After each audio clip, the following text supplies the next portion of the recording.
පිරිමියා තමයි කාන්තාවකට ඉන්න ලොකුම හයිය බැඳපු මිනිස්සයා. ඉතින් ඒ නිසා ස්වාමියාට ගරු කිරීම කියන එක බිරිඳ තුල නැත්තම් ඒක අකෘතඥ බව. යසෝදරා උත්තමාවිය කියනවා මම සංසාරේ මගේ ස්වාමියා දුප්පත් නම් මම එයාට ගෙනෙන්න බැරි දෙයක් කටින් කවදාවත් කියලා නැහැ කියනවා.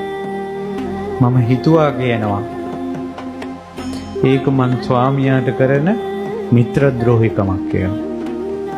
ස්වාමියාට කරන්න බැරි දෙයක්, ගෙනෙන්න බැරි දෙයක් කවදාවත් මම කියලා නැහැ කියනවා සංසාරේම.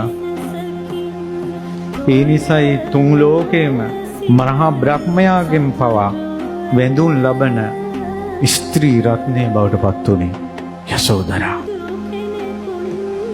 කෘතඥ බව. එනිසා එකිනෙකාට කෙලෙහි ගුණ දක්වන්න.